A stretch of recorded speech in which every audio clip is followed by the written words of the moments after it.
Students जो बाहर रह रहे हैं दे आर वेरी लोनली, और काफ़ी ये बात करते हैं हॉस्टल्स में, स्पेशली बाहर के मुल्क में पढ़ने जाते हैं तो व्हाट दे कैन डू। अब पढ़ना भी है, कुछ लोग जॉब्स कर रहे हैं, फैमिलीज़ यहाँ पे हैं, लोनलीनेस का एक फ़ितना भी है, आपको पता है शैतान लोनली इंसान पे हावी भी होता है। इसीलिए नबी ने तो यहाँ तक फरमाया अकेले सोने से मना फरमाया, अल्लाह के नबी सल्लल्लाहु अलैहि वसल्लम ने हदीस की रोशनी में।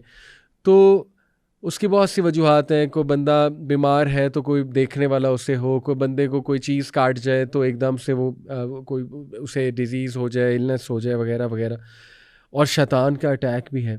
तो बहुत से नौजवान वहाँ जाके लोनली हो जाते हैं, गुनाहों का शिकार हो जाते हैं। तन्हाई इटसेल्फ भी बहुत, आपको पता है, एक वो उसमें गुनाह के ख्यालात भी आते हैं। फिर इस तरह कई मर्द हैं फैमिली से दूर हैं, वहाँ जाके गुनाहों का शिकार, या वैसे ही लोनली हैं।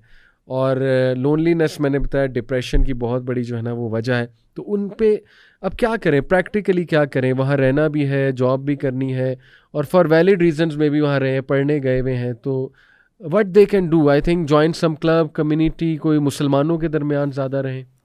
असल में अली भाई ये चीज़ बड़ी सब्जेक्टिव है, इंडिविजुअल टू इंडिविजुअल वेरी भी करती है, लेकिन एक जनरल प्रिंसिपल तो जहन में रखना चाहिए। जिस तरह अल्लाह के रसूल सल्लल्लाहु अलैहि वसल्लम ने फरमाया है कि शैतान बेसिकली उस वुल्फ की मिसाल है ना, जो कि शीप में से उस शीप को बेसिकली पकड़ता है जो कि अलग हो जाता है।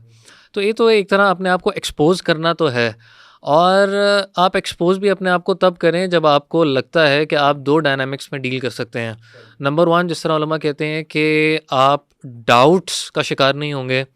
अगर आपको लगता है कि आप डाउट्स का शिकार हो रहे हैं तो अपने डाउट्स को आप क्लैरिफाई करें, नंबर वन। नंबर टू ये है कि इंसान को ऐसी जगहों पे, क्योंकि लोनलीनेस की हमने ऊपर काफ़ी बात कर ली है, उसके अलावा की चीज़ों की मैं बात कर रहा हूँ। उसके अलावा इंसान को डिज़ायर्स का सामना करना पड़ता है, जो कि ड्रग्स के केसेस में आ सकती हैं, अपोजिट जेंडर के केसेस में आ सकते हैं। तो अगर तो आपको लगता है कि आप इसके अंदर वीक हैं, तो आपके कुछ इस तरह का सोशल सर्कल ज़रूर होना चाहिए जो कि आपको कॉन्स्टेंटली नेकी की तरफ लेके आ सके और इस तरह के ट्रैप से बचा सके। जिस तरह यानी शरीयत ने इस चीज़ के ऊपर भी बड़ा जोर दिया है कि आपकी एक अच्छी कंपनी होनी चाहिए। अपने आप को अच्छी कंपनी में रखें, नंबर वन। नंबर टू, अपनी कोई प्रोडक्टिव रूटीन रखें।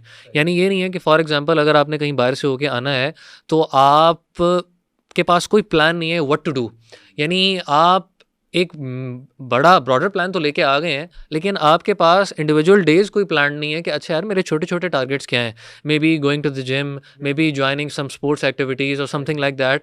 थर्डली ये कि डेली बेसिस के ऊपर आप अपने रिश्तेदारों के साथ कनेक्टेड रहें, और वो आप फ़ोन्स के थ्रू रह सकते हैं, या अगर आपको लगता है कि आपके फार रिलेटिव्स वहाँ पे रह रहे हैं तो आप once in a week, once in a month कभी ना कभी जाके उनसे मिलें ज़रूर।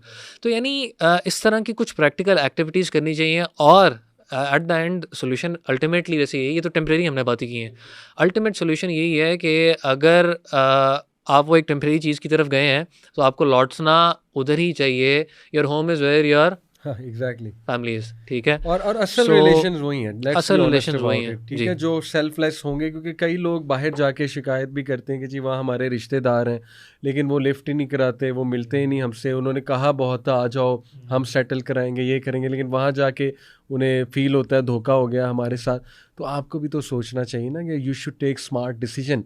सीधी बंदा इतना लालची ना हो जाए बाहर जाने के चक्कर में कि वो ये चीज़ें कॉम्प्रोमाइज़ कर दे, अपने बेसिक्स को कॉम्प्रोमाइज़ कर दे।